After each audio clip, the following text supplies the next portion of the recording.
5.5 million followers on Instagram, nationally recognized DJ, serial entrepreneur, and founder of a data tech and AI company. And he's even a professional boxer with multiple title belts. With these connections and this knowledge, do you know people that are very well known out there that they sold their soul? They don't really have a say of what they can do or whatever. They're just being operated like I'm going to be honest with you, all of them are. You don't need to do anything else. Yep.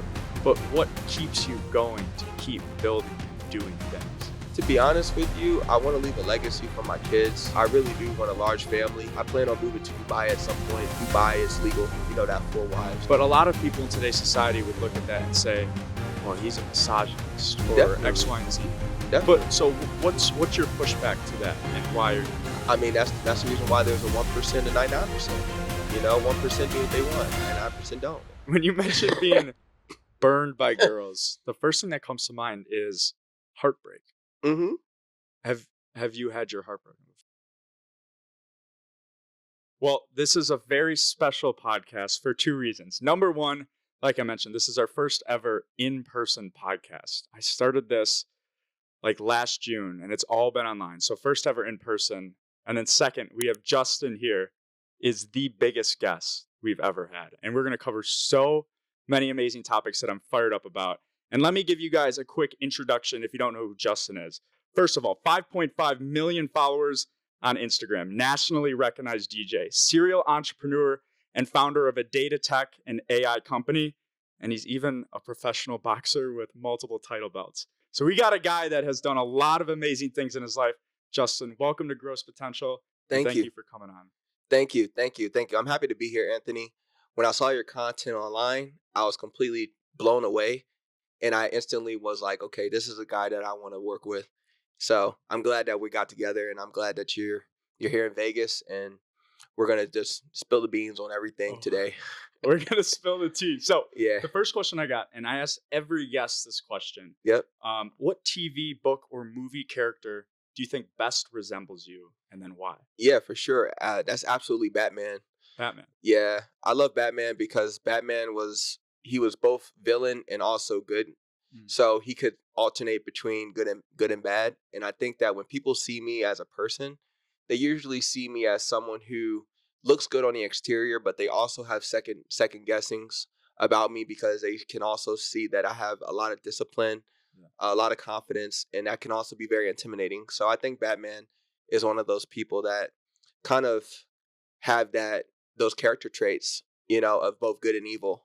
Well, I also think, like, part of me, I like when people look at me and they say, who does this kid think he is? And like, they give you that little bit fuel. And you're a little bit the villain, but it's a very good kind of like motivating source that just fires you up. Yeah, absolutely. Absolutely. I think that's important, especially when you're talking about legacy. You know, nobody has gotten as far as they've gotten without having that trait. Right. I just watched Jeff Bezos' father, his biological father, yesterday. His father was on his deathbed. I think he had like a year or so left to live, and his final wish was to meet his son, Jeff, to apologize that he wasn't in his life. And Jeff's response to that was that he never really thinks about his father unless he's signing a document. Holy cow. You know? Well, I got to, do you plan on having kids someday? I do. I want a lot of kids, actually. Yeah. So this is a like question. Over 12. Like, I want a ton of kids. All right, so you are focused on legacy. Well, so this is why.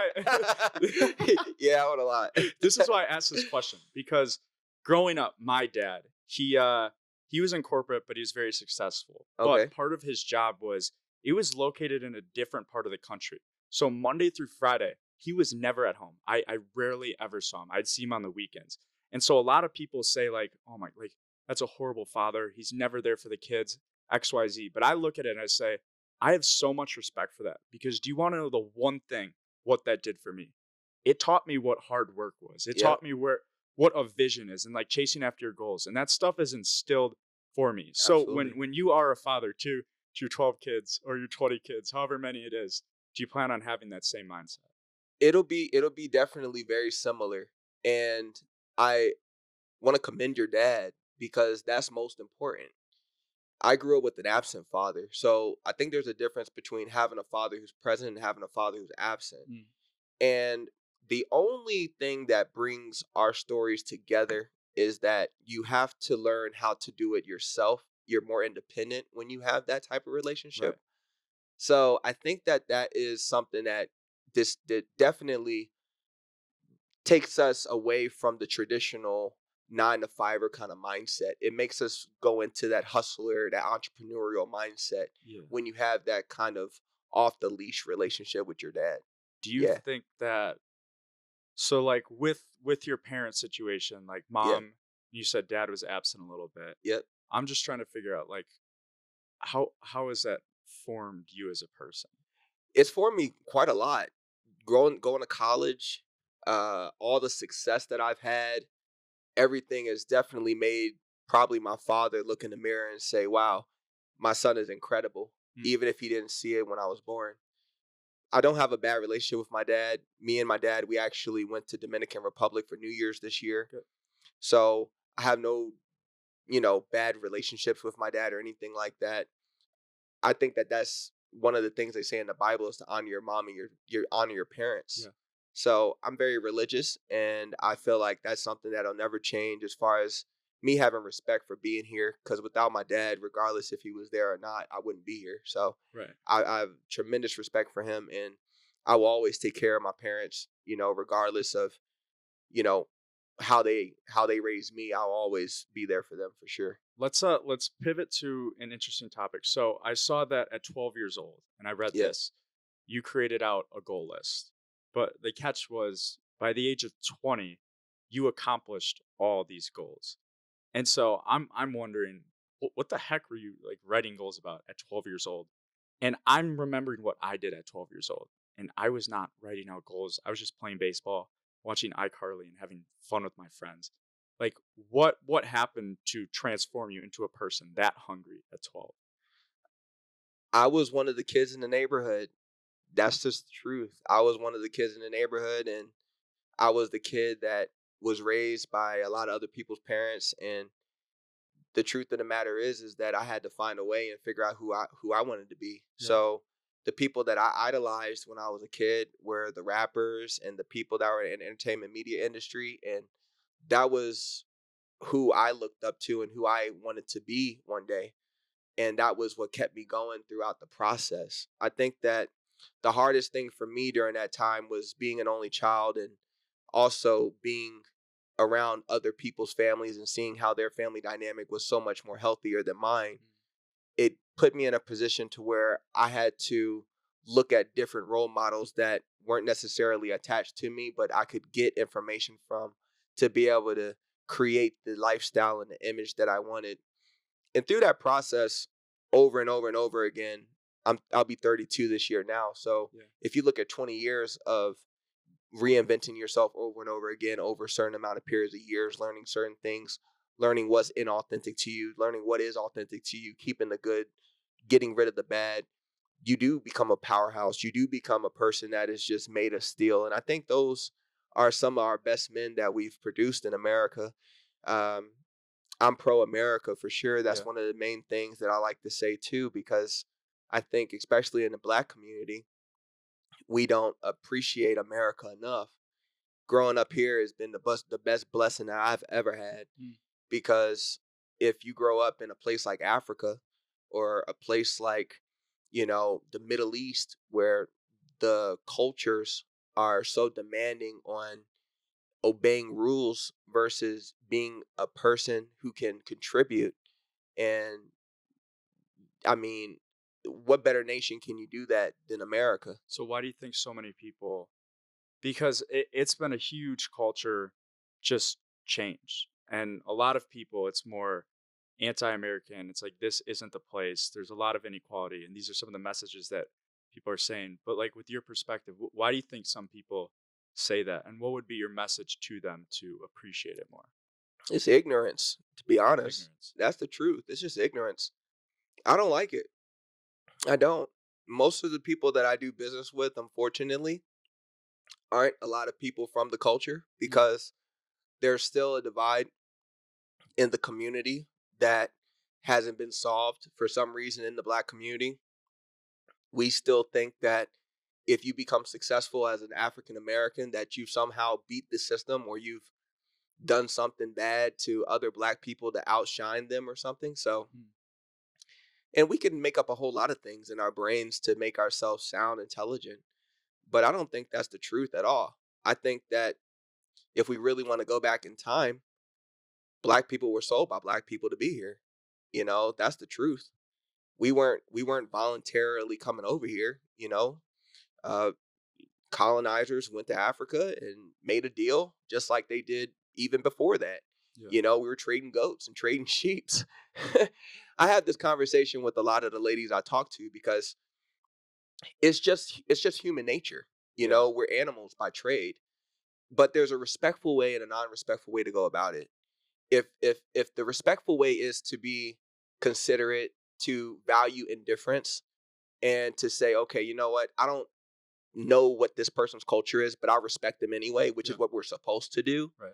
rather than say, oh, I don't like this person because this, and this happened. That's ignorance. Mm. And there's no way around that. I mean, whether it's a black person, whether it's a white person, whoever, I mean, it's just pure ignorance. But just speaking from my culture in particular, what I see out of it is that there's not enough love, there's not enough appreciation Yeah. of the people who are successful. Mm. So there's that divide to where it's like, why should I get rich if I know that I have to watch over my shoulder every day? You know, not from other people, but from my own people Mm. because I'm rich. That's crazy. You Like, do. You feel like you have to watch over your shoulder. But absolutely. like, so can you explain that? What does that mean? It's a constant struggle between trying to be a person of influence and also fighting for your life every day. Okay. Yeah, every day I wake up, I have to figure out who is going to try and sabotage me today.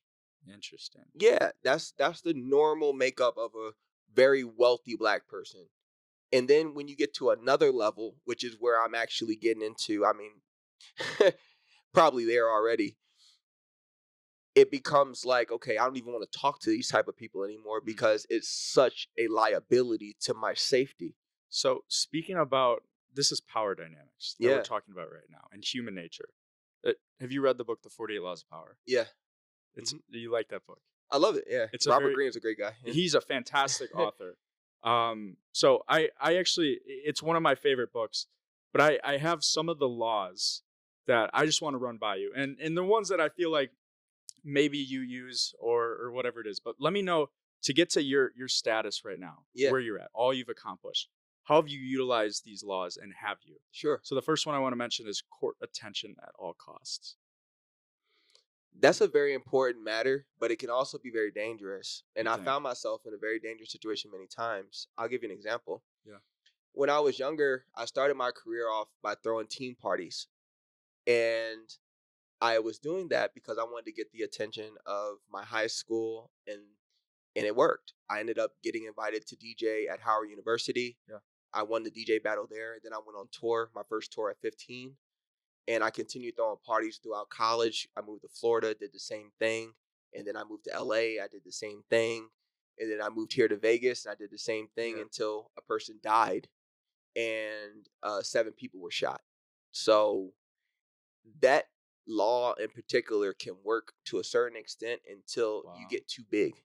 So Wow. that's what happened to me.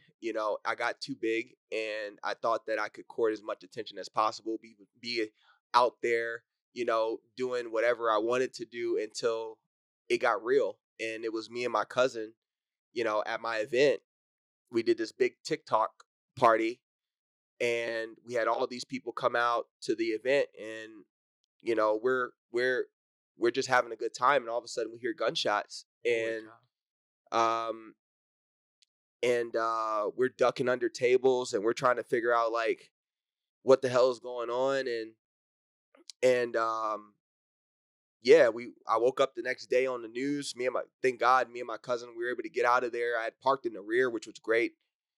We got out of there, but there was probably I this is no lie, there was probably about 40 Las Vegas Metro Police cars in Really? that parking lot. It was all over the news. It was a big deal here in Vegas, and that was my last party I ever threw. And I was like, That's what sealed it for you. that sealed it for me because I was like, I could have lost my life that night. Okay. Yeah, Well, so when I think of the law, court attention at all costs, one of the things that comes to mind though is like there's no form of publicity that's bad publicity. Any publicity is good publicity. yeah. Do you believe that? I mean, it did help. I mean, but the only reason why it helped was because my name wasn't attached to it. So it was funny because I had actually gotten more followers from the post event of that happening versus when it happened because they were able to identify the gunman and they were able to identify the reasoning behind it. So what had happened was that apparently there was an altercation out in the parking lot, and the parent gunman was the aggravator, Mm, and then someone in the crowd retaliated and shot him after he had sprayed into a crowd. okay. So after it was over with, I actually got a lot more recognition because they were like, "Oh, okay, it wasn't Jay. It wasn't Jay's Yeah. fault." Yeah. But if it could have went the other way, right? I Yeah. mean, but I agree with you. I think that especially like when it comes to positive and negative attention, it could be good or it could be a career killer. Right. So on Yeah. that, like before we get into some of these other laws, like you've amassed a huge following. Yeah. Like, and I know you say you don't chase fame, but like you have fame. And Yeah. so if there's a person that's listening to this right now and their goal is to be famous, do you have a formula to make someone famous? Yeah, definitely. It's just consistency. Consistency. That's it, man. It's just like putting out as much content as you can, especially in this new market, is being disciplined, being able to show up every single day, regardless of how you feel, and not making an excuse. Just putting it out there and doing it. That's the hardest thing in this new AI world because everyone's dependent on the computer and other people's information. Right. So if you're able to create content yourself and generate your own content and monetize that, that's the money right there. So you think content creator is the best way to attain a level of fame? Originality, yeah, just trying Originality. to be original as much as possible. Okay. Hmm. What about this one? The next law I want to talk about, and I think you do this a lot, is recreate yourself. I do that a lot. So how has that law shaped your life? I think it's my personality. Mm, I've always been very curious, and I think that is one of the things that is probably my good and negative trait yeah. is that when I start something, I always want to innovate and do something else that sometimes goes against what I started. Right. But you have to have those type of people in the business in order for a business to become super successful. You're going to have your Bill Gates characters, and then you're going to have your Steve Jobs characters. Steve Jobs is kind of like me. He's super creative, but he's also like very kind of like tone out the noise type of thing. Yeah. That could be scary to some people because they're like, this guy is super creative, but he's also super just, you know, aggressive, in his thoughts and Yeah. doesn't really ask for permission. But I think that's very important for things to get done and for empires to be built and for humanity to move forward. You have to have those characters. Do you believe in this one right here? So this is a very interesting one when I read it. It's play the perfect courtier.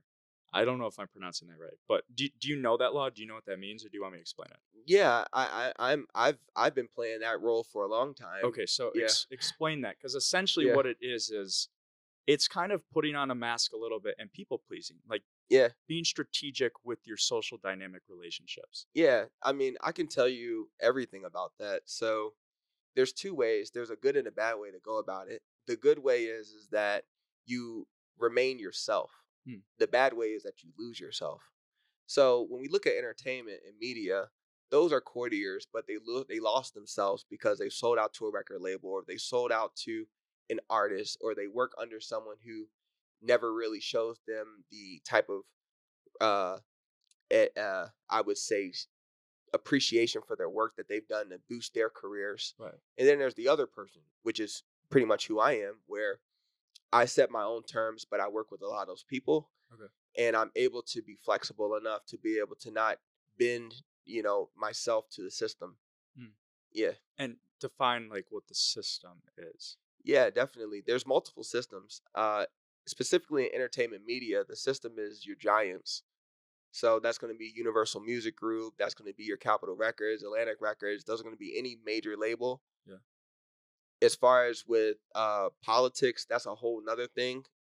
I'm not in politics, so I can't really touch much on that. But as far as with entertainment and media, yeah, most of the time you have to obey a gatekeeper. And a Right. gatekeeper is somebody who's going to be able to tell you whether you're going to be successful or not. And those gatekeepers are pretty powerful. They can walk in here right now and say, you know what?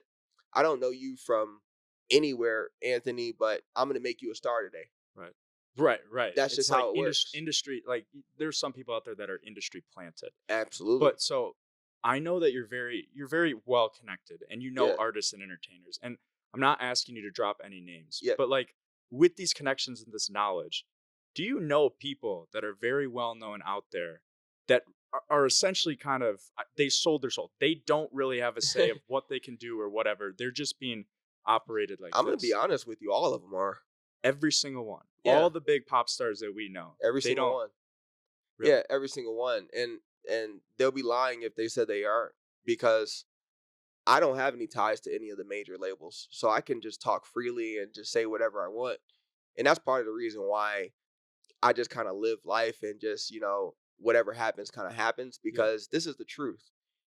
I just had a conversation recently with someone who has kids and was talking about music, and I was just telling him like, yeah, I mean it's good or whatever, but if he's going to take it seriously, if your son's going to take this thing seriously, he's going to have to report to somebody. And if you want to raise a slave, to report to somebody, then, go right ahead.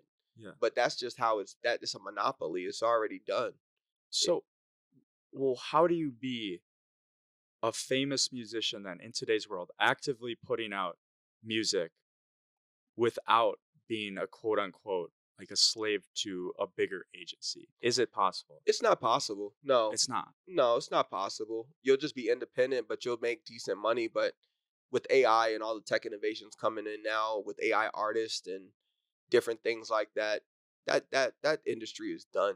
It's completely done. There's no money in music anymore. I don't make money in music like that, so I don't really don't have any ties to it. I gotcha.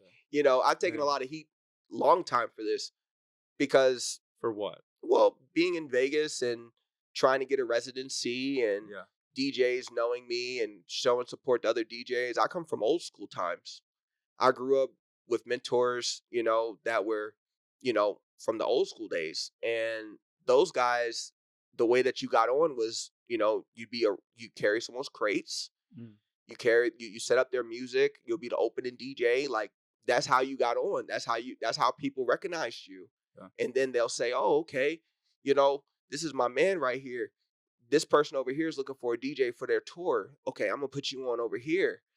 That doesn't work anymore. Then it went into this whole selfishness thing where it's like, oh, I gotta hold on to every little gig that I have. I've never been that way. That's the reason why I started Fame DJs in 2016, because the whole goal with this was to empower DJs Yeah. to come together. Uh, We had that for a while, but at the end of the day, now it's all for yourself. well, so that's what I'm seeing because like I do content creation, right? Hmm. And I'm nowhere near the level that you are, but I can see in the industry who has a heart of giving and actually Yeah. bringing people up and making other people successful.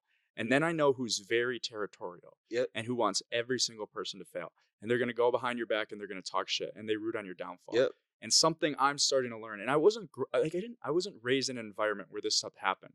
But the people that give the most and are essentially selfless and always want to help others, boom, those are going to be the people someday with the huge following, with the large amounts of money. Like they will be the most successful. And it's It's crazy true. how it works like that.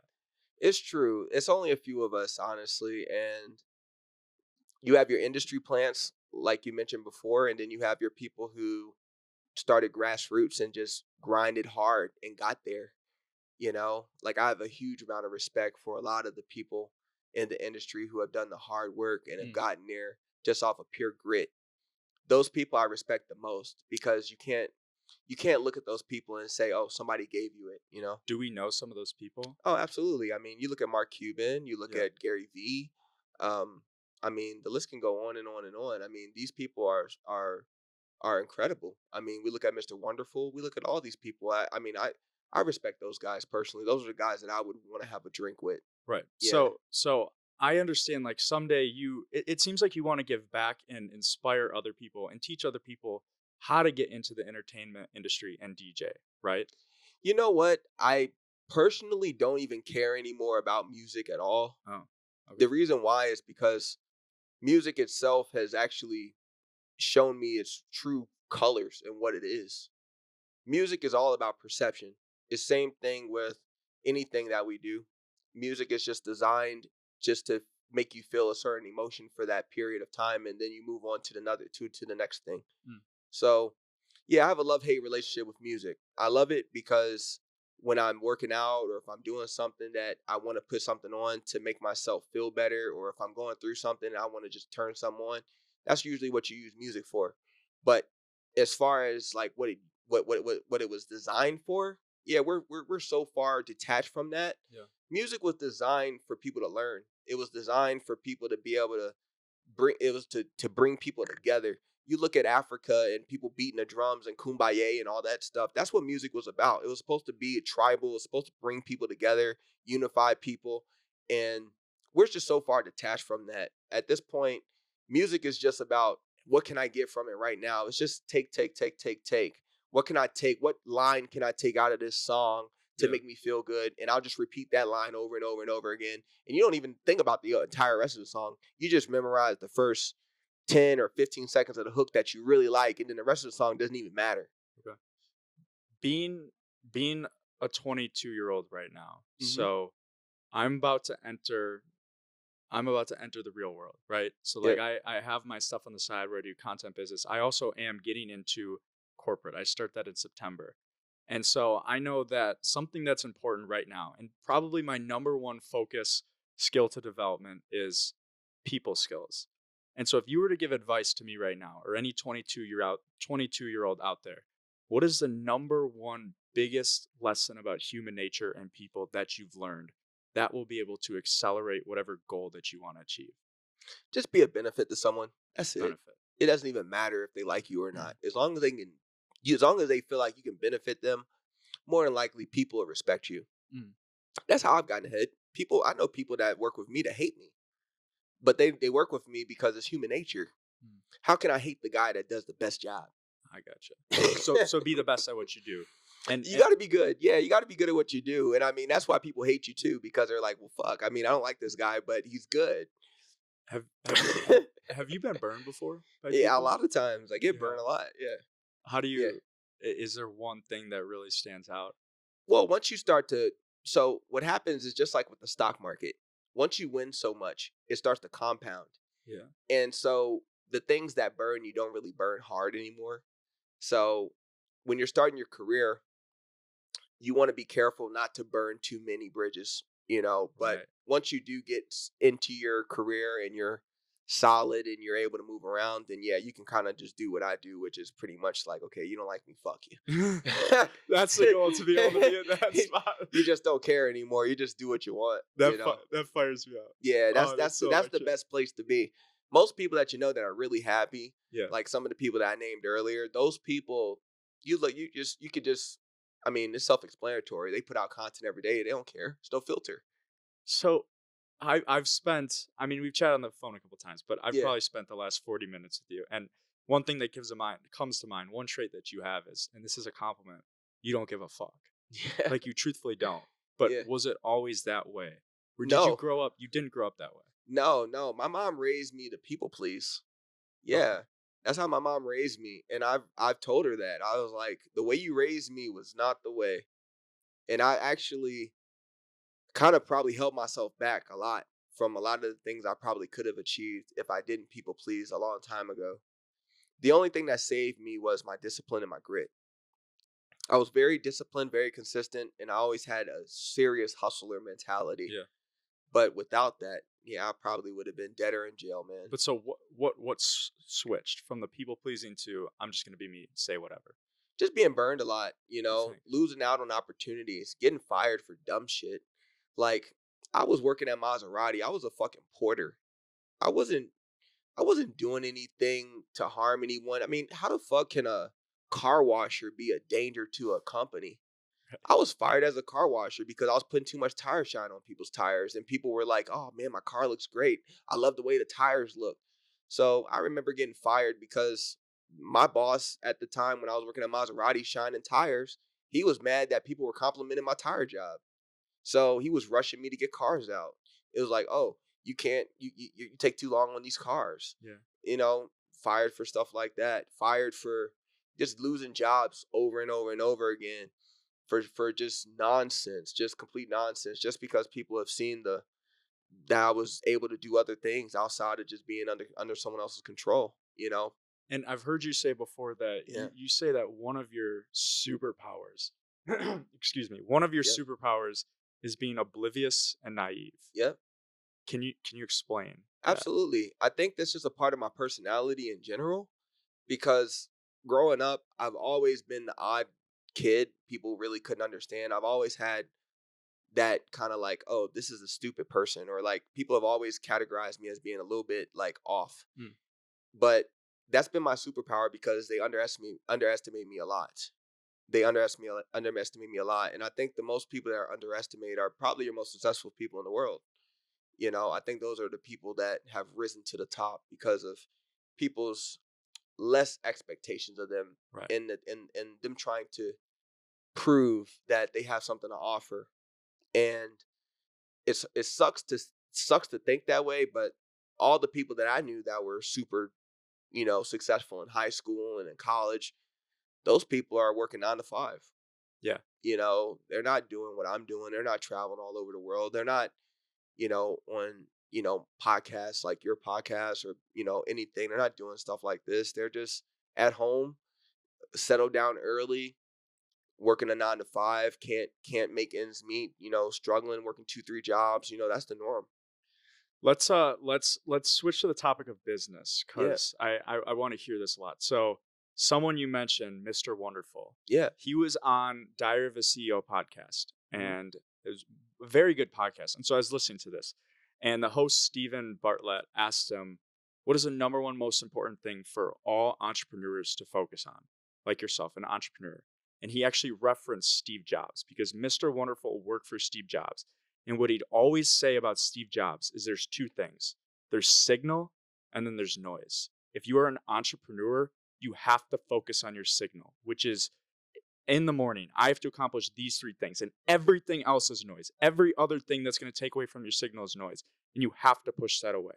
You being a successful entrepreneur, what's your opinion on that? Do you agree? I mean, I operate like Elon Musk. There's zero signal. I watched that podcast and will listen to it too. Yeah, I mean, Wait, say that there's zero signal? yeah, I So tune what does that everything mean? out. I mean, I'm non-emotional about a lot of things Okay. because I feel like I've gotten to a point to where I'm able to accept whatever happens. And I think that's the best place to be in life is to be able to know like if the building blew up today, you've accomplished enough to be able to be okay with it, I guess, I whatever gotcha. happens. And I think most people that have close to zero signal, those are the people that are once again most successful. Um, in that interview, I think he mentioned that Elon Musk is one of those people that'll just he'll walk away from you mid sentence. Right. If he doesn't he doesn't like what you're saying, he'll just walk away from you. Not, That's you know, hilarious. but that's just I mean, I probably couldn't I'm not there, I'm not like that, but I do respectfully tell people like, I have to go. I Okay. just have other things to do. So I am that way just in general in life, both with friends and also with family. Yeah. Yeah, that's an interesting point. I didn't think. So, do Yeah. you do you write out like a to do list? Like, do you have stuff to do? Or, like, what does a day in the life look like? Yeah, I do have a to-do list. I have things that I have scheduled on my calendar, but I have a team. So Hmm. the team is definitely most valuable to me. That helps with all the things that I have to do. And I think that's the hardest part is developing a strong team. Without your team, I mean, you really can't move the way that you want to move. So the team Yeah. is going to be important, but finding the right people is probably more difficult. Well, that is something that I'm Yeah. dealing with so much right now because like I'm starting to realize that I'm stretched so wide. Yeah. So like doing the content and the podcast, and then you're gonna have to start work, figuring stuff out. Like I can't focus intently on one single thing Yeah, because my hands are everywhere. And so I'm trying to bring on people and like delegate more so I could just focus what I'm good at. yeah, But holy cow, like being stretched wide really yeah. does hurt you out. And I think that any person on the outside would look at you and they'd say, just like you stretch yourself out wide. Like you have a ton of different stuff. But is that the case? Or does the No, team? It's not. not at all. Not anymore. I mean, it was for a long time, but now I have a team that operates a lot of the things that I used to do. So, but that's where money comes in. Mm, Money is a tool, and money is used to be able to get people to do things that you don't want to do. So, that's part of the thing that I think most people don't like about rich people is that they're able to pay for things that the normal person would have to work, their ass off to get done. yeah. So for me, it might take a person a week to do a really, intensive project, but it probably will take me a few days because I'll have 3 or 4 people working on that, Right. you know? Do you so you're at a spot in your life right now, and we chatted about this on the Yeah. phone the other day. Like you're at a spot where a lot of people will look at and say, "Holy cow, that's the dream right there." But the issue is you're 31 years old. Yeah. It's like you're very set in stone right now. You don't need to do anything else. Yep. But what keeps you going to keep building and doing things? To be honest with you, I want to leave a legacy for my kids. Hmm. I really do want a large family. I have a really interesting lifestyle when it comes to my dating preferences. So I always preach that, especially with the women that I'm involved with, is that legacy is most important with me, respectfully. And also, like you mentioned earlier, is being present, Hmm. in those kids' lives and making sure that they have the best opportunity to succeed as possible. And going through everything that I've gone through, I don't think that that formula is really difficult. I think that once you achieve a lot and you've been through so much, you can raise a village for Right. sure. I believe that. You can raise a village. The lie that we've been told, especially as men, has been that you have to be that one single parent father in the house, married, with kids. And I think that's a total myth. I think that myth only works for people that are poor. But for the king or a guy who's extremely rich or a guy who has a ton of resources, that's a myth. He has plentiful, and the whole point of having that is to be able to disperse it. So when you say legacy, you're talking about building a big family. Absolutely. But not just Yeah. with but okay, so what's wrong with building a big family with one girl instead of multiple girls? You have to go with your personality because Okay. I have actually friends of mine who I'm close with that I know for sure that they're good with one girl. Yeah, yeah, yeah. But then I have people like me who are I can look at them and be like, you're cutting yourself short, you know? And she knows you're cutting yourself short. She's just being selfish, not telling you. So what's the criteria with that? Like you identifying. know, How do you know if someone's cutting themselves short?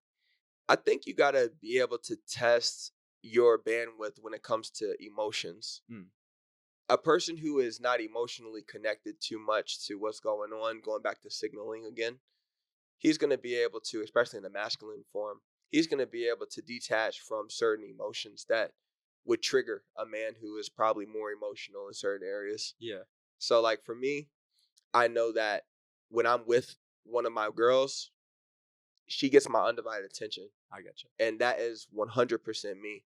I don't even think about anyone else. That is just who I'm on. That's who I'm focused with. But I also know my limits. I do know that I can never be with more than 4 women. I know that that is Have you done it before where you're with more never, than four? You never. just know that four is the Yeah, I just know that that's just my limit because I also want to be respectful to customary to customs. yeah. I plan on moving to Dubai at some point, and I Mm. feel like, if I want to be, just respectful to where I'm heading and everything, Dubai, it's legal, to have 4 wives, and that's just how I see it. Have and so you've talked to your girls before, and you Yeah, mentioned like this is the vision, yeah, and they're on board with it. they're on board with it, Oh, man. very I cool. think that if you're a solid guy and you're you know, women are gonna test you regardless. But if you check all the boxes and you're a solid guy, yeah, the right women will stay and the other ones will leave. So on the topic of masculinity, Yeah. like we also know with culture trends and shocks, like Yeah. there's this concept called toxic masculinity. Yep. And Yeah. it's like it essentially influences guys, don't be like, don't show it, like Yeah. reserve it, maybe get in touch with your feminine side, which I actually think that getting in touch with your feminine, there is power into it because you understand both sides of people. And but my question is like, if there's a guy that wants to be like you or wants to really get that masculine presence, like what is the formula for that? The formula really is being burnt a lot by women. That's really the formula. I mean, the truth of the matter is that you have to learn the hard way, Okay. you know, because the game itself is not supposed to actually happen like this. By human nature, we're supposed to meet one girl or see a person. Human nature, really, by design, without all the titles, is supposed to be, oh, I like this person. That's who I want to sleep with. That's who I want to give a baby to at this current moment. If there was no monetary system, if there was nothing, that is human nature. I just want to. She likes you, you like her. It's just like going to a club and seeing a chick that you like, or she's seeing you and coming to the bottle service or whatever, Yeah. and she just wants to sleep with you. That's human nature by design. But when you tack on politics, you tack on wealth creation, jobs, things like that, all these other things, then yeah, it starts to become a little bit more systematic. Mm. Where people say, you know what, I'm okay with just having one. Because it becomes a little more complicated when it comes to dividing assets, or when it becomes a little more complicated when it comes to time management, or business structure, or whatever the case may be. But I would argue that you have to also know the type of man that you are when it comes to that. Some men who aren't organized, they need a woman who's going to be able to come into their lives and organize them. Yeah. That's just the truth. And then you have other men who are extremely organized, like myself, who are OCD almost, to where it's like, no, I just need a chick who can just be peaceful, you know? When you mentioned being burned by girls, the first thing that comes to mind is heartbreak. hmm Have have you had your heart broken before? Absolutely. Yeah, all of us have. hmm hmm And so I have too, and Yeah. it's actually the worst.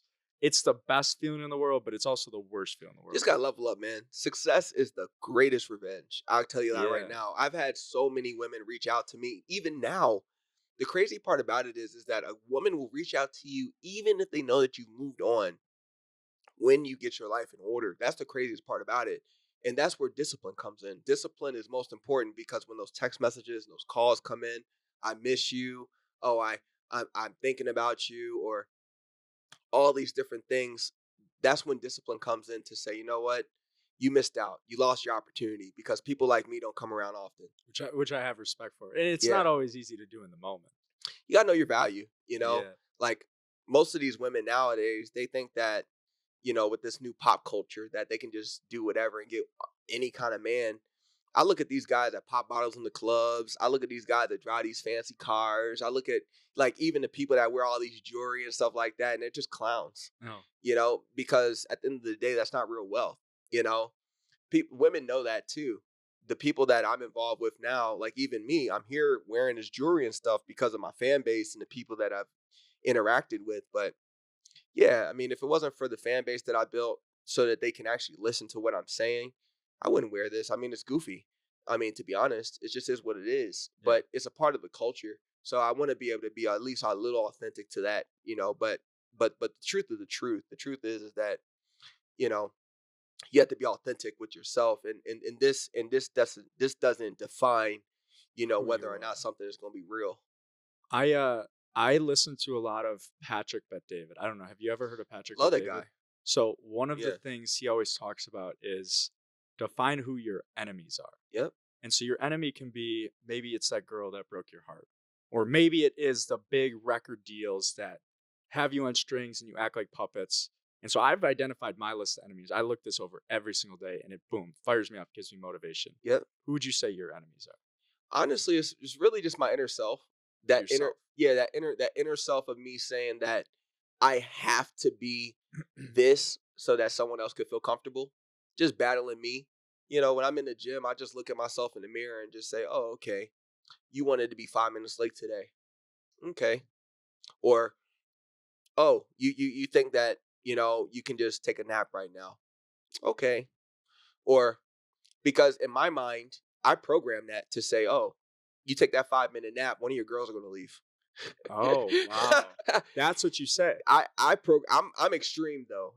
Not everyone's as extreme as me. I'm pretty extreme because I look at things and I'm like, okay, if I'm gonna do what I do and live the lifestyle that I want to live, because I'm not even at the lifestyle I really want to live. The lifestyle that I really want to live, and the crazy part about it is the women that I'm involved with, they already know that that's gonna happen, Mm. but it also requires my discipline for it to happen. So in order for me to do that, I can't focus on exterior. I have to focus on my interior.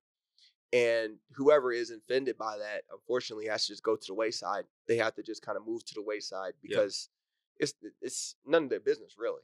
So one thing that I struggle with sometimes is, and I hate that I struggle with this, but like I'm a very competitive person, but Yeah, I compare myself to a lot of people, which is a double-edged sword, right? that's So like normal. It's first normal. of all, I see this person winning, I'm like, this person should not be winning above me. It fires me up. Then I see another person that's getting success in a bunch of different areas. I'm like, oh man, maybe I should try this out. I should try that out. I need to expand. But it's the way your sound is like you don't compete and compare yourself with others. Your competition is within you. Is that right? My competition is solely within me. Wow. Yeah, it's solely within me because I don't think that me comparing myself to anyone else will give me any leverage in the real world. So I have to look at myself as a man and say, you know what? If you don't wake up today and go to the gym, you're fucking up. Hmm. If you don't tell your girl that she needs to do X, Y, and Z, you're being a pushover. If you don't pay for this and do that, then you're not being in your masculine. You're being feminine. Like, I'm very hard on myself to the extreme degree, and I don't tolerate disrespect from anyone, male or female. Like, if I get a text message from someone and they say something like crazy, Mm, they'll just never hear from me again. really? Yeah, Has that happened? yeah, that happens quite often. I just never respond again. Wow. Yeah, I'll just disappear. Same thing with women. I've had women that have done like very like little small things, like small tests or whatever. Just never hear from me again. Like a shit test. Yeah, I'll just never hear from me again. Have you read the book The Game by Neil Strauss? I haven't read that one. No. Okay. Well, you should. It's a Yeah. it's a very, very good book. And it kind Yeah. of breaks down. So like essentially what this do you know who Neil Strauss is or no? No. Okay, so Neil Strauss was a pickup artist. And so essentially what this is it's a group of people that dedicate their entire lives understanding the social dynamics between girls and guys. Oh, okay. And they train people. People will reach out, they train them to go to bars and clubs and just pick girls up. Oh, okay. And the whole book kind of talks about all this psychology and tactics and the men women relationship, like a shit test. For Yeah. example, they'll test you or they'll try to make you jealous and like how to respond to that. It's a very, very good book. And I'm in talks to have one of the main characters, Mystery. It's like Oh, nice. the head guy of Neil Strauss, but to have him on the podcast. Yeah. But anyway, it's an interesting thing. But It can one, work though. yeah, oh, 100, Yeah, it can 100%. definitely work for sure. But one thing you mentioned though is like something with discipline, and you talk about how sometimes you need to be the man of the house, right? And Yeah. tell your girl, okay, this needs to be done because I'm doing this. Yep. But a lot of people in today's society would look at that and say, "Oh, he's a misogynist," or X, Definitely. Y, and Z. Definitely. But so, what's your pushback to that, and why are you not? I mean, that's the reason why there's a 1% and 99%. Hmm. 1% do what they want, 99% don't. You know, that's the truth. I mean, and even and the crazy part about it is 99% will hear this and be like, "Oh yeah, he's telling the truth." Because if you were the 1%, you'd probably be doing the same thing. Yeah. 99% of people, they always complain about things they can't afford to do. That's the truth. I've always heard the most complaints from people that can't do what they want to do. They Okay. always saying, "Oh, well, why is he doing that? Why is he buying this? Why is he driving that? Why is he going there? Why is he with her? Why is he? Why? It's always the people that can't afford to do it that always complain the most. You'll realize that, and I think that's really my bullshit test. It's like somebody says, "Oh, we're going to Dubai next week, or we're going here next week." Oh, you know what, bro? I can't. Why? Oh, I gotta do X, Y, and Z. Up, we already know what category you're in. Oh, so you're saying people with excuses. We already know. We already Interesting. know. I mean, and now for at the end of the day, there's other people that they got lives. They got multiple businesses and things like that. Where it's Right. like, okay, certain things have to change in order for things to make happen. But if you have your shit in order and you got a strong team, yeah, tomorrow we're going to London. Mm. Who cares? Is that like so that's an important quality for someone to be in your circle? In my inner circle, yeah. Yeah. Yeah, in my inner circle, yeah. But as far as like the people that I associate with, I don't care, you know, how they really decide to live because even my team, I don't have any boundaries on my team because I was always someone who was in corporate where they always were trying to control. So I don't have that type of structure with my team. I have a team that where it's like, hey, you know that this needs to get done by Tuesday. Now you can fuck off all the way until Monday night, but that shit better be done by Tuesday. Yeah. I'm not micromanaging you. Do what you got to do, but this is when we need to get this done. Wait, so you did work in corporate? I worked in corporate. Yeah. Where'd you end up working? Well, I started at Velvet Hammer Music Group. Okay. Right out of college, got an internship, moved there right out of college when I was in Florida, Yeah. and I stayed with them for about 7 months, and then I started working with the TV director, and that experience was really really good for me because I met pretty much everyone in the industry Hmm. during that time, and worked on a few big projects. I worked on the Work For It music video with Pooh Bear and Justin Bieber. Oh wow. Um, I did a lot of things during that time. It was a pretty big time for me. It was definitely a big resume builder for me. And then I ended up starting my marketing company. And my marketing company, we did content creation before we had streamers and all that other stuff. We were just working with YouTubers. So I was working, doing different things, with different like groups like FaZe Clan and different Oh. things like that. I was really heavy in it and I was making a shit ton of money. And yeah, man, I had some of the biggest clients in the game and still do. Actually, I still do. My clients are old now though. I mean, Yeah. they're not these new young guys like, these younger generation guys, but all my guys are over 40. Okay. You know what I mean? But so your Yeah. your company was a marketing agency? Yeah, Metropolis Marketing. Okay, Yeah. so marketing agency. Yeah. I started one in college. Definitely did not work out. But one of the reasons, two reasons it didn't work out. Number one, I was probably starting a business just to say, "Oh man, look, I started a business." Number two, it's very saturated. Yeah, it is. There are a lot of freaking marketing agencies out Yeah. there. How did you actually grow one and differentiate yourself? That's you brought up a very important point. So my advice to anyone that's starting an agency at this moment is to find someone who has been in the entertainment media industry, attach yourself to them to be able to give yourself credibility within the space Mm, before just jumping into it by yourself. Because you jump into an agency like that by yourself, especially depending on what industry it is, people are not going to take you seriously. really?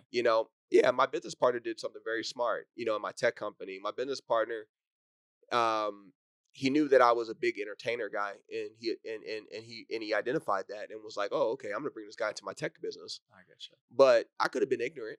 I could have been like a lot of the other celebrities that are ignorant. I could have been like, "Oh no, whatever, I'm good. I'm not gonna do that." You know how celebrities are. Yeah. Celebrities are always like, "Oh, you got to pay me for that." Yeah. Oh, I'm not doing this. I'm not posting that. But for some reason, I just was like, you know what? I've always been this way. But I was like, yeah, no problem, bro. We'll Wait, work together. so then who did you latch on to when you started the marketing agency? You know what? I latched on to this guy named Peter Marco. Um, Peter Marco was the guy that did this chain and Yeah.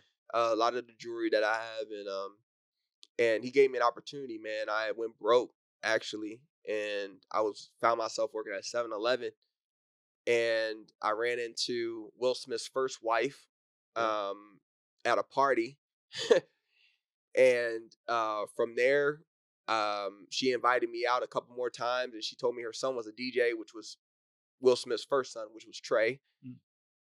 And I got an idea in my brain that I was going to start a marketing company. Just from that. Yeah, I Oh, just that's thought I sick. was like, all right, well, shit. I mean, I ain't got nothing else to do. I'm doing social media stuff. At that time, I was still like, posting content and stuff on social media. I said, okay, I'll just start posting content for other people. Okay. I'll go and take their pictures for them. That was before we had AI and stuff, and yeah, I went to Peter and I said, yo, I want to just take pictures of your jewelry and your content and make content for you and post on your page because I see that you're not consistent. Mm. And at that time, it worked for me. And I ended up having that as my first client. I ended up getting probably like 20 other clients out of that. So essentially, you're just it's door-to-door sales. You're just Pretty can I much. do this It, for it, you now? I probably grossed over $1 million when I went from 7-Eleven to 7 figures, which Holy was cow. crazy. So 7 to 7. What what was going what was going through your head when you were working at 7-Eleven? I was an icebox, man. I was in the fucking freezer. I was fucked up. Like, yeah, I was trying to get out of there. Anyway, like, and I was working night shift too. The boss that I had, he was really grueling on me. He had me working these crazy shifts, and the truck would come in late, and they had come on these like crazy little carts and stuff, and he would complain about the dumbest shit. He'd be like, the Twinkies are backwards. Like he'd say like stupid shit like that. The Twinkies. Yeah. I'd be like, man, what? And like man, but when you need a job, you need a job. Right, so I was like, okay, well, fuck. I mean, and then he'd keep me in the freezer box. The freezer box was cold as shit. I bet. Going back and stocking those things, those drinks in the back and stuff. And then, sometimes you take a little break, you get on your phone. He just come check on me in the freezer box and be like, hey, what you doing? I'd be like, fuck. He's just up your ass the whole time. Yeah. He wouldn't give you a break. Yeah. He's just coming for you. Yeah, I had some bad jobs. I had some really terrible jobs. I think that's also helped me too in my life, just in general, the way I carry things. Because without those bad jobs, man, I think I would have just ended up being just ordinary, just falling into probably corporate America, probably going into like, something just like regular, but those jobs really forced me to be like, no, I'm gonna prove that this is like, you guys really just fucked up. Like, How long from 7-Eleven till you were able to exit that job? oh, fuck, man. They had me at 7-Eleven for like 8 months. It was only 8 months, but then you had enough money from your business to get out of there. So I didn't come up with the idea until about 8 months. Oh. Until I really was like rock bottom. And then I was like, okay, I'm just gonna, because at that time I was fronting. I was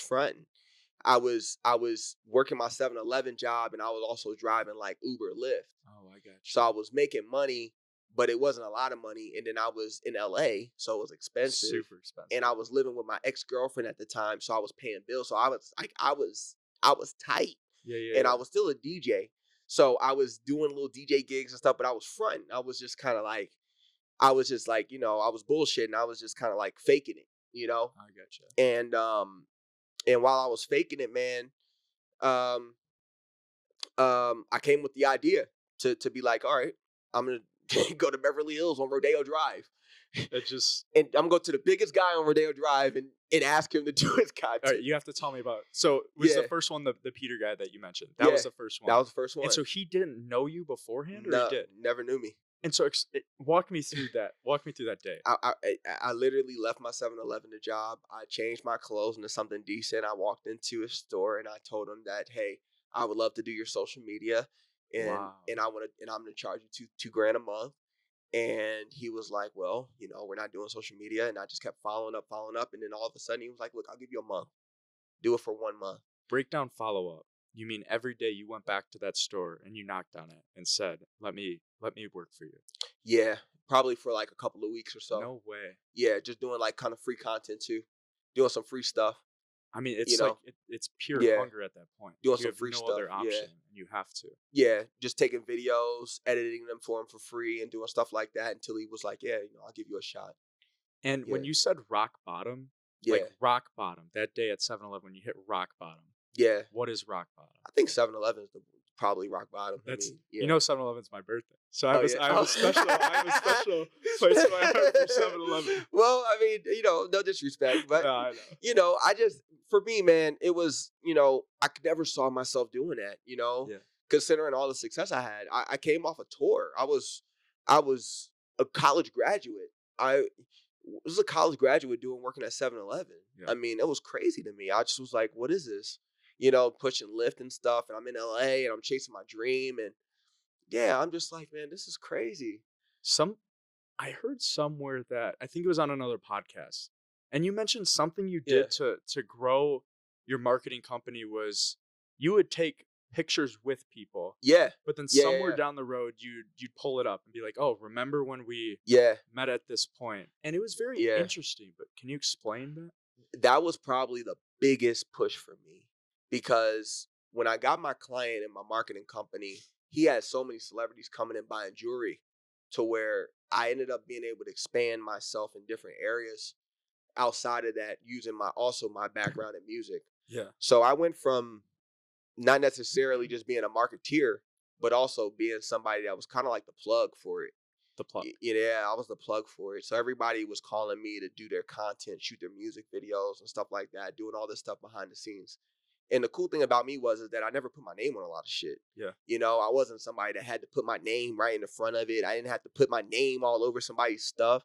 So like when people ask me like, "Oh, what have you done?" I can list a ton of shit I've done, but I didn't plaster my shit all over it. I just was somebody that was like, "Look, just pay me this and it's yours. Just take it. I don't need any credit. Just Mm. take it." Do you You think know? people go wrong trying to have their name on everything? I think so. I think so because people are not going to push it as hard, and then also That's a good point. they also going to look at it, and then they're also going to feel if they're jealous type, they're going to feel like it's like yours. They're not going to look at it as theirs. Right. You know? Can you break down though, because like one thing that comes to mind, I understand how important relationships are Yeah, and how important networking is. And I'm trying to piece together the story. yeah, One guy opened the door for an empire. pretty much. But what Yeah, did you do so well? Like really break down small details because you're playing the courtier in this just situation. loyalty. Loyalty. Yeah, when I showed up, I showed up. When I told him I was going to do it, I did it. I didn't cut corners. I've always delivered on all of my services. Whenever we went to events, I was always there.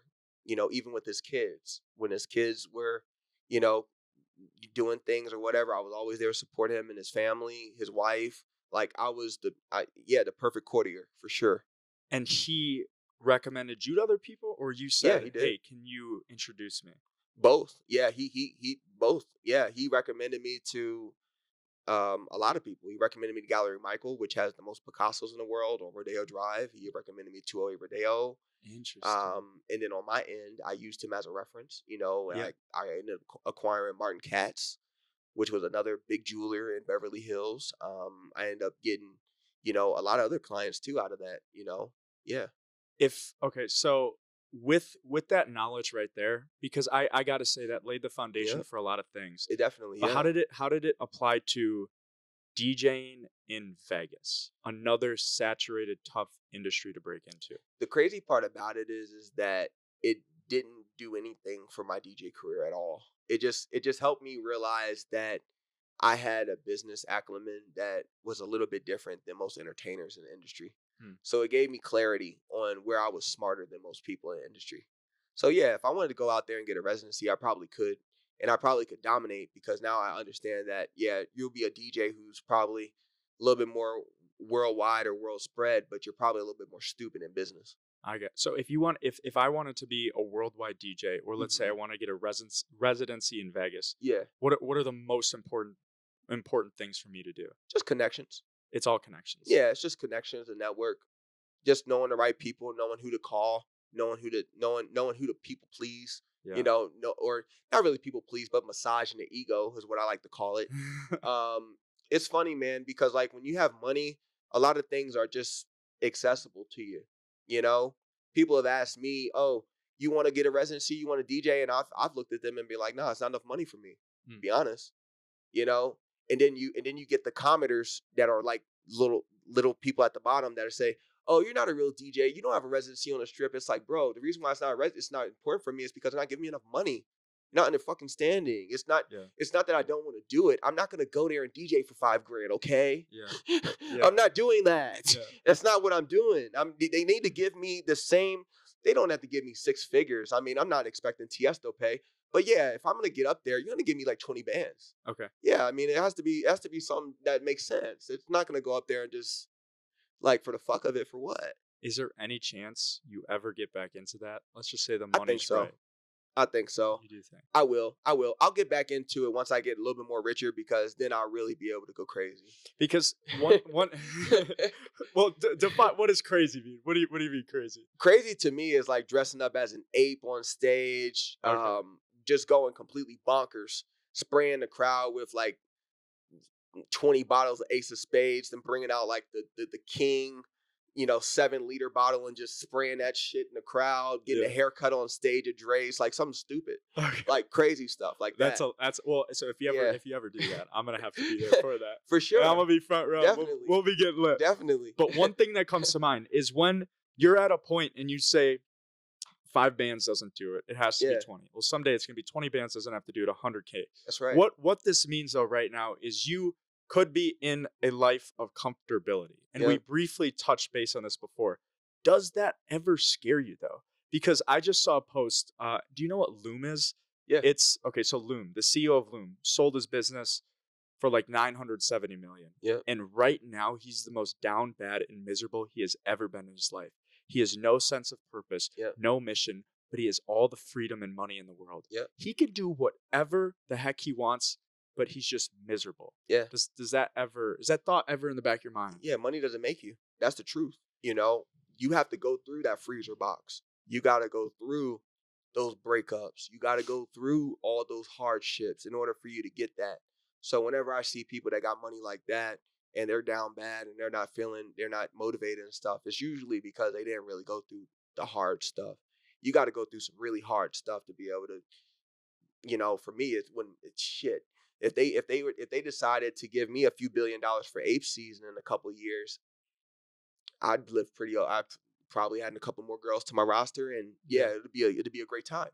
It would not affect me, not at all, not one You'd penny. still be hungry and you keep pushing. I just keep pushing. I just do something different, I got you. And that's the thing about the hustler mindset is that this is not the only thing. I have other things that would outshine this. That I haven't even put out yet. That that's the thing about a lot of people that are genius is that we put out what we want to put out, which is also the important part of freedom is being able to put out what you want to put out and not being able to control on when you can put it out. So I can tell someone that, hey, this is just a USA made brand, right? But then I can pull out my passport and say, you know what? We're going to Dubai now. This is now an Arab brand, or this is now a UK brand, or this is now an African brand. We want to get some of that market share, but to be able to understand that, right? To be able to understand global economics, to be able to understand all those different nuances, you just don't jump into that. I mean, most DJs, in my opinion, probably can't talk a deep conversation with me about most things. I think that's where you really differentiate yourself. To be honest, I would agree 100%. I mean, they probably have a little bit more fame as far as in the musical space, but as far as in the business space, I'll probably die as probably one of the most intelligent DJs ever in history. Yeah. That's for sure. I mean, at this point, there's really no stopping what I have going on. I mean, we've gotten, between me and my business partner and everything that I've built on my own behalf, there's really no stopping what we have at this point. We have 100 speakers coming up actually at our GDAI conference.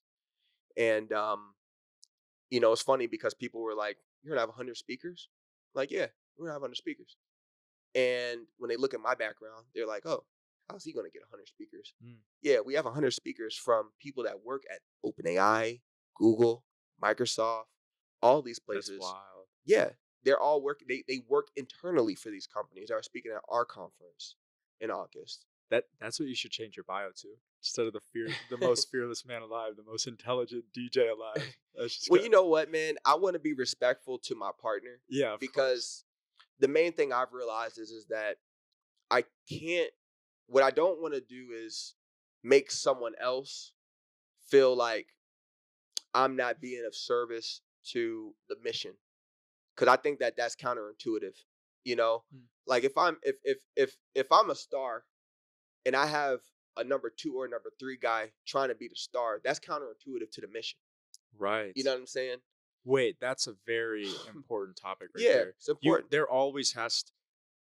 So with my podcast right now, like When we switch brands, like I had a partner and I'm like, well, there needs to be a number one and there's a number two. Otherwise, Yep. like it's not gonna work. Hmm. And there's a little bit disagreement there, and that's why I ended up splitting off.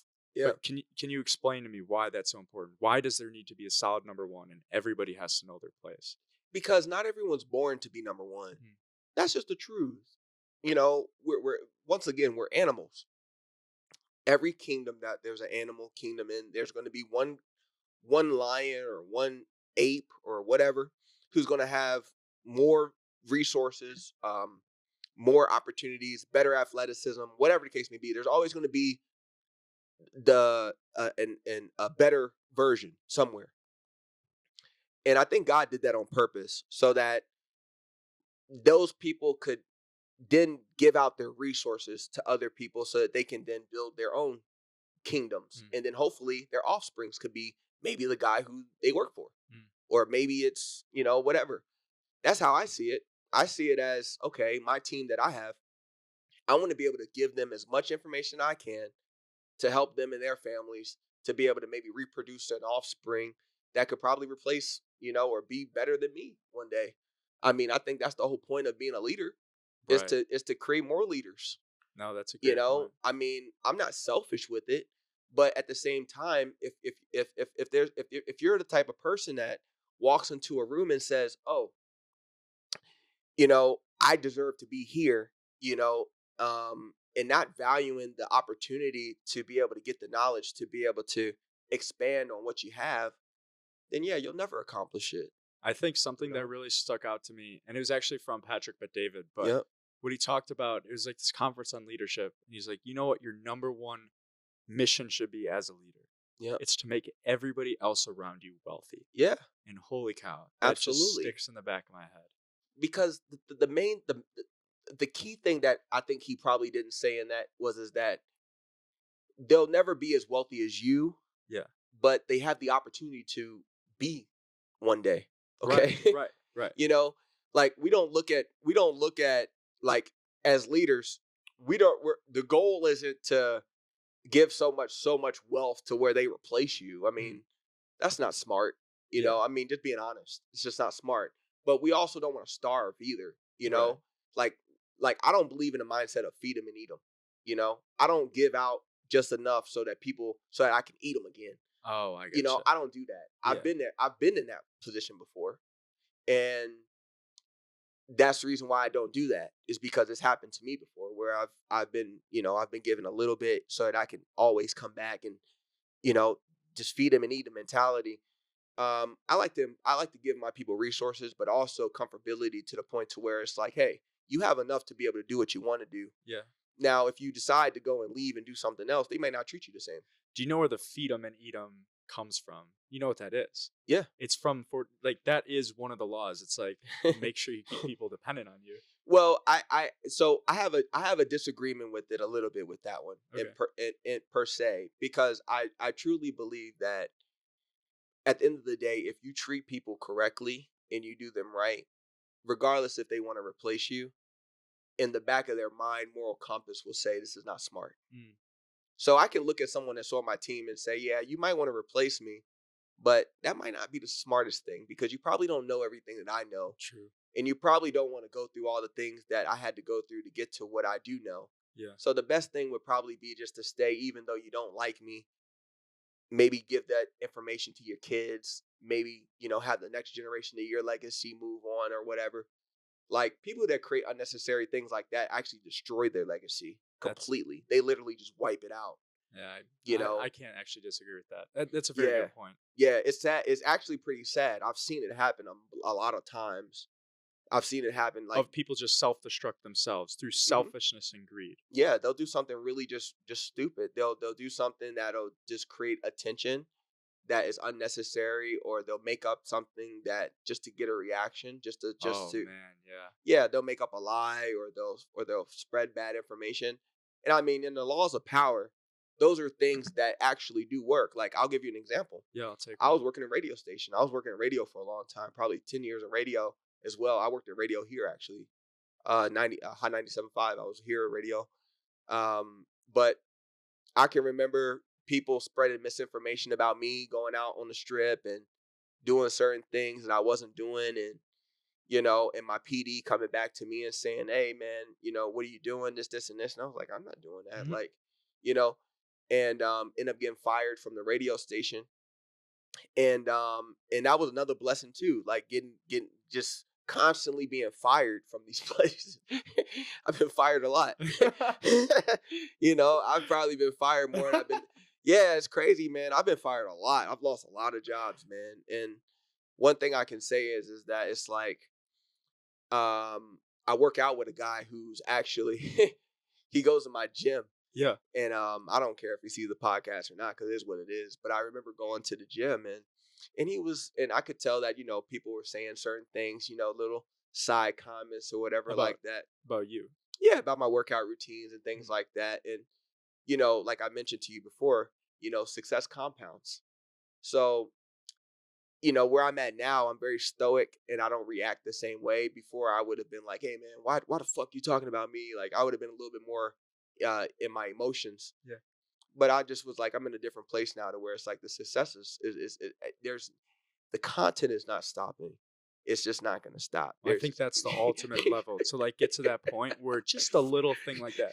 Because like you yeah. said, success is the best Well, revenge. now he looks like It, the dumbass. You know? exactly. But Yeah. success is the best revenge.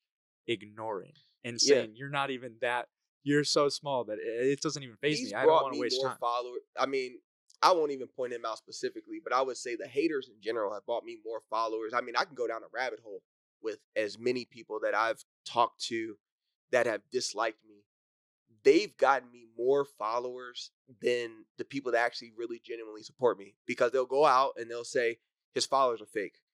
Or they'll go out and they'll say, "Oh, he's not a real DJ. We never see him DJ." Or they'll go out and say he's on steroids. Look how big he is. Or they'll go out and they'll say all these different things. Yeah. And then they'll give me followers. And then the people that have followed me, they'll be like, "The fuck is he talking about? This guy never works out. This guy never DJs." Yeah. You know? But then when I do DJ and I do these things, they're like, "Oh, okay, he just got a lot of shit going on." I getcha. So for the content creator out there right now, let's Yeah. just say me for example. Hate's inevitable and I get a lot of hate. And Yeah. it doesn't always get to me, but sometimes it's like, bro, you're just hating to hate. Yeah. You have no other business. You just want to hate. And part of me thinks that sometimes it's people that I know that are just creating fake accounts and doing that. Yeah. But how should I address the hate? Should I let that go and is it good? Is it going to get me more attention or should I try to cut it off? Um, I'd say with the hate, just keep it. The best hate that you can, the haters will bring you more success. Yeah. That's the truth. The haters are your weapon against all the people that don't want you to succeed. Mm. Because the haters are a little bit above the people who just don't do anything. Right. So there's levels to it. You Yeah. have people that don't do nothing. Right. And then you got your haters. Right. And then you got your semi successful. And then you got your successful. And then you got your rich and your wealthy. Okay. So your haters are your part of your bedrock. They're part of your foundation. And the haters allow you to be able to say, you know what? I can influence these other people that aren't doing nothing, which is the majority. That's probably like 50% right there, 60%. You're saying that aren't commenting and liking your like that's what you mean by the Yeah. people that aren't doing okay. They're just orbiters. Yeah. They just spectate. They just literally watch everything that you do. They watch your stories. They don't like any of your content and they just listen to everybody else's opinion. Right. Mm. So yeah, you just take all those, you convert those people to supporters. And then after you convert those people to supporters, then the haters start to look bad. And then what's crazy about it is it's in the laws of power. Yeah. The haters actually become your allies. True. Because the haters actually turn around and say, you know what, I actually need this guy. So I'm in the process now to probably even hire some of these people because You're haters. yeah, I'm probably going to hire a few haters because it's not necessarily a bad thing. It's just that I know that they'll do an exceptional job because they're trying to please me at this point. True. That's Because actually a good they point. can't accomplish their dream because they're trying to hate me so bad because they can't do what I'm doing. So I'd rather just employ them so that they can try and see if I'll even give them an opportunity to accomplish it. That's the worst place you can be. Probably the worst place you can put yourself in is probably that category. It's Yeah. probably the worst. How do you convert the orbiters into supporters? You convert the orbiters into supporters through your discipline, through your leadership, through your success, really. Being able to actually show and prove. So you think Yeah. actually just like posting about, oh, like now, boom, look, this happened, boom, this happened, and that's gonna that's gonna bring an orbiter into a supporter. I mean, success has many friends, Yeah, you know, true. regardless of if you're liked or not. So the main thing about it is that the success brings a lot of different types of people. Yeah, The success will bring a rich hater. You know, I've met many rich people that are haters. But if you convert someone who's rich that's a hater, it's a good ally. right. It's a damn good ally. Yeah, Because a rich hater has something that you probably don't have, but he hates you because you have something that he doesn't have. right. So if you convert him, then you guys become a powerhouse. You know, you guys become a powerhouse. You keep mentioning discipline, Yeah. and it seems like a huge value and staple for you. Yep. But what does discipline actually mean to you? Discipline is just showing up and doing what you want to do. Well, I'm sorry, excuse me. You're showing up every day and doing what you're supposed to do Right, without anyone telling you to do it. right. That's discipline. Okay, You know, nobody's telling you to set your alarm clock. You're up every day. No one's telling you to go to the gym. You do it anyway, even if you don't feel like it. No one's telling you to respond to emails. You do it anyway. Like, it just becomes routine.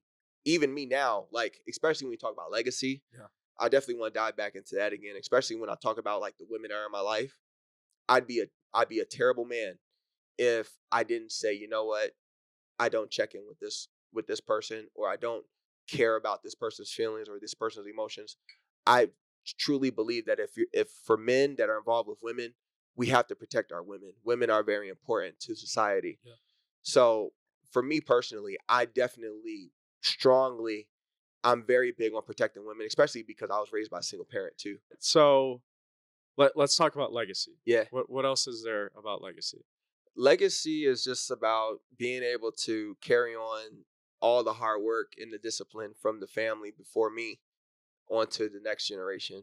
Mm. That's really what legacy means to me. And legacy is not racist, it's not ignorant.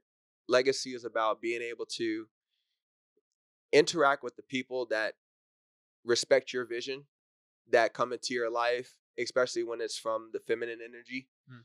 and being able to take care of them as much as possible, um and promote growth and stability. Yeah. One of my friends always says he doesn't care about legacy because someday he's going to be dead. And he's like, once he's dead, who cares? Like, I'm not on the planet anymore. But so if you were to have a conversation with him, how would you tell him that he's wrong? I mean,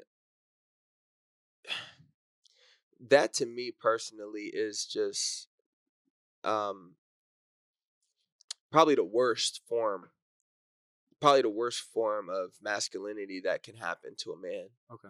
You know, when you don't care anymore about your offspring, I think that's probably the worst place that you could be in. Well, so maybe I rephrase. I Yeah. don't when I say legacy, what I'm thinking about is you have a hotel and maybe your name's on the hotel, or Yeah. you build this business and you slap your name everywhere. So everybody throughout history is going to know who you are. Yep. It doesn't have to.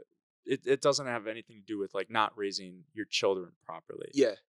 That side of legacy, having your name all over the place, Yeah. is that important to you? Does that go into the mix with legacy or no? I think so. It I think does. I think I think with all of us that are kind of Yeah. like, I mean, there's ego that comes into this, right? Right. Because of all the hardship that you had to go through. So yeah, for me, like even a lot of the designs that I've done with Ape Season, like I've designed buildings that look like apes. Like I've done a lot of things like that because it's something that's important to me as far as like what I want to pass down. Yeah. I want people to be able to say, okay, this guy just didn't just show up here. He actually he did something that actually left an imprint on the world. Do you have 3 words, or maybe it's just 1 word, Yeah. that you want associated to your name someday when you're not here? What are those words? Just discipline, accountability, Mm. and success. Those 3 You know, words. yeah, I would say that those are the three things that I embody every day. I'm disciplined because every single thing that I say I'm going to do, I always do it. Accountability is because when I'm wrong, I always like to speak up and say when I'm wrong. And then success is one of those things to where it's like I'm always driven by that. So Yeah. the goal is always to be successful. So that keeps me going. Okay. Are there Yeah, 3 words that you never want associated with your name? definitely like loser, complacent, and lazy. Wow. one that really, all three of them definitely speak out, Yeah, but one that is really stands out is like complacency yeah. in media. I It's think that's tough. the worst disease. Um, I think we all start out complacent because for a long time you procrastinate. Yeah. So that's a normal part of human evolution is procrastination, especially at a younger age. Mm. So what happens at a younger age is that you get so much things piled on, especially in college, where, you start to put off your dream Yeah. because you're so focused on school. And there's nothing wrong with that. I don't know if what's going to happen with AI and how that's going to change things, but I know for me anyway, I actually removed myself from school. Oh, So you I, I, did. I I went online. Okay. Yeah. One question I did have for you is Yeah. a lot of people that are entrepreneurs in today's world, you hear it. They just say, Yep. you don't need college. Yep. Yep. Do you agree with that? I agree with that You do. 100%. 100%. Yeah, because at the end of the day, even for my kids, my future kids, what I would want to do with my future kids is probably homeschool them most of the time. Mm. Uh uh or maybe do a homeschool private school situation where maybe like they'll go to private school a couple of years and they'll get homeschooled or whatever with a private tutor. Definitely want to have them in a few different multi-language courses where they can learn maybe like a Mandarin or a Spanish or a Yeah. different language, which is why a lot of the women that I'm dating now, they speak multiple languages. Um, I'd also would probably just want to give them like a trust, something just stacked away Yeah. so that the truth of the matter is that the public education system dubs you down. It's actually pretty much holds a lot of people back. How so? Um, I mean, a 12-year-old could probably learn at a college level if they wanted to, Okay. if you educate them correctly. So do you think the school system is purposely trying to slow kids down? Definitely, For what? we can't have a ton of smart people running around. So that's the system is what you're That's the saying. system, yeah. I mean, if it's coming from a black guy, it's probably a little different to hear, but that's the truth. I mean, it's just, I mean, I'm pro America, so Yeah. that's just kind of like where I'm at with it. For my reasoning behind it, because I have people that are from different countries that probably would disagree with me Yeah. in that way, but the American way is that, um, yeah, we're capitalist society, and that's just how we do things here. If you want the best education, you pay for it, Right. and you get ahead. It's what it is. No, It's just how it goes. no, it is. You know. So we're coming to the end of Yeah. this podcast, but I got one last question. I'm curious. Yeah. Like, imagine right now, 10 years, 15 years, 20 years. What do you want to achieve? What does Justin's life look like then? Definitely, man. It's really about just giving back. I want to educate as many people as possible, which is why I'm really happy about my AI company, Data Tech and AI company. I Yeah. co-founded with my co-founder Mojid. The biggest thing for us is to be able to say that we gave out hundreds of thousands of scholarships to people to learn about data tech and AI, which is the future. Hmm. So when it comes to endowment lists and things like that, I hope that we are on probably, if not 100% or the majority of all HBCUs. I hope that we're in those spaces on their endowment list is giving out the most scholarships for people to learn Yeah. data tech and AI for free. Um, I also hope to see that we're able to bring together more like-minded people, Mhm. especially the top leaders around the country, to have conversations like how we're having now, where they're not just, I would say, just kind of getting extracted from, but more or less just educating people on what they know Yeah. about the industry, so that they can empower the next generations to come on the formula on how they should conduct themselves in a new world. Right.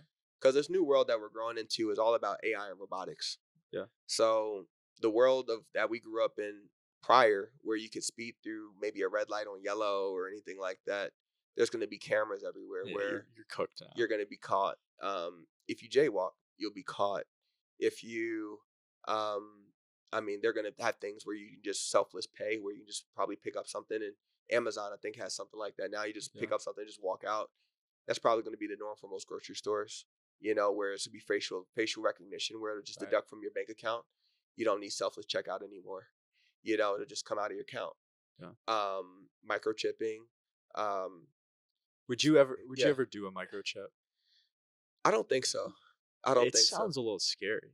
I don't think I would do it, but I would probably. I mean, for the next generation, I think kids would probably are probably going to be mandated to do it. But so at that Yeah, point, what how can you ever be special? That literally takes out all discipline, that takes out all hard yeah, work, that takes out any intelligence that you may have. It takes out studying people dynamics. It wipes everything, right? Does yeah, it not? So what's yeah. the purpose of putting in microchips in people's head unless it's to cure some sort of disease or unless it's because the system or whoever just wants to freaking control everybody. Like that's what I don't understand. I mean, we're in a capitalist society. I mean, more and more countries are following the American way. Yeah. So what's going to end up probably happening realistically is that all these other nations are going to copy how we've been for a long time, and they're going to adopt those same principles and systems and move away from more of a humanitarian society to more of a capitalist society around the world. Yeah. So you have global currency like Bitcoin, Right. where the people that already have money, that are already in power, are going to be able to pretty much go wherever they want to go, and then you're going to have people that are going to be on universal basic income, Mm. who aren't going to be able to do much, who are going to be permanent slaves. Outside of that, we also can look into sports and we can say, okay, how far are we going to go with sports? Because sports people are kind of like on a dying end, right? I mean, who's going to be watching baseball and football and all these other different things, once AI and tech comes in, right? I think people would probably watch robots do that, or enhanced humans, people that are on like some sort of like human and robotic combination where you maybe have a You robotic think. arm or You robotic think. legs, or yeah, something that's more entertaining than just watching regular sports. I think Wow. that's coming. Yeah, because at the end of the day, this is all old, like things change over time. I think they're having the enhanced games here next year, and that's the first sport where people are going to be on steroids or able to dope Oh wow. and compete against each other. In So Vegas. in Vegas, yeah, Oh damn, I didn't even know yeah, that. yeah, yeah. So The world's um, changing. yeah, Holy and cow. even with our company, with Data Global Hub, the biggest thing for us is AI innovation. So when we look at building data centers in Africa, and we look at all these different things that we're trying to do, Mm. me and my co-founder, we're like the Bill Gates and Steve Jobs of the minority community. Okay. I mean, I have no doubt in my mind that we'll be extremely wealthy at this point. So I look at all of my ambitions that I had from being a DJ, Yeah. going back to my goals list. I mean, even if they did offer me six figures, probably in the next 10 or 15 years, I probably wouldn't be enough, Okay. because it's a changing industry. I'd rather reinvent the industry and create an AI product around my industry and monetize all the people that I know in the industry Mm. through all the knowledge that I know through AI and just capitalize off of it, than to be another slave to the industry and being told when to jump on stage and being told all this other stuff. Yeah. And that's what the system never wanted to begin with. Nobody wanted an artist, or a creative, to be able to have the power to be able to do what they wanted to do, which is why they invented 360s and they invented all these different contractual matters to keep people enslaved. Right. But when you take an artist out of the system, which is where I'm at now, I was never included in the system because I think they always knew that I was one of those people that probably could go against it. Yeah. But because I've gotten so far now off the deep end, to where there's no really stopping what I'm doing at this point, because we've already been majorly successful and we've already built the strategic partnerships with the big guys. Yeah. You know, um, the entertainment industry as itself is probably going to die out. Everything is going tech. Okay. So we're already in this system, and it's hand selected. It's just like back in the day where, oh, I don't want that goat. I want this goat. This goat looks better than that goat, or this sheep looks better than that sheep, or whatever the case may be. It's the same thing here, Okay. right? Same thing with rappers. Oh, we don't want this rapper. This rapper is not as smart as this rapper because this rapper can get us more rappers. Same thing, right? So when we're looked at when we look at when we're being looked at in the tech space, I would like to probably point out that that's probably the way that we're looked at. Will we reach Elon Musk billions of dollars in net worth? Maybe, maybe not. That's not really the goal. The Mm. goal is to be incorporated in the conversation, and once we're in the conversation, we're in the room, then Right. influence other industries Right. to pretty much follow that Right. formula. Well, Yeah, well said. And before we wrap it up, where can people yeah. find you? Definitely. Across all social media, DJ JLu Yeah. is where you guys can find me. And I do want to point out, I want to give a big shout out to Data Global Hub, which is my tech company. Yeah. We're hosting a major conference. It's the Global Data and Artificial Intelligence Conference, August 22nd through 24th. We have 100 speakers across over 150 countries that are coming to speak. It's going to be a 3-day conference, pretty much nonstop for 3 days. We're expecting 20,000 virtual attendees. It's going to be a big deal. That's a lot. Yeah, it's going to be a big deal. We've partnered with over 30 different partners. It's going to be an incredible experience, and I hope to see everyone out there too, for that. So Amazing. Well said. Justin, thank you thanks, so man. much. Appreciate it. This was such a pleasure. This is the first ever. Yeah. This is always going to be close to my heart, man. I appreciate it a lot. No, we're good, man. We'll be smoking cigars and drinking scotch on the yacht. Yeah. Yeah, we're good, bro. Yeah. Well, anything I can help you with is good with me. Much love. Well said. All right. Take care, everybody. Yeah. Bye-bye. Bye-bye.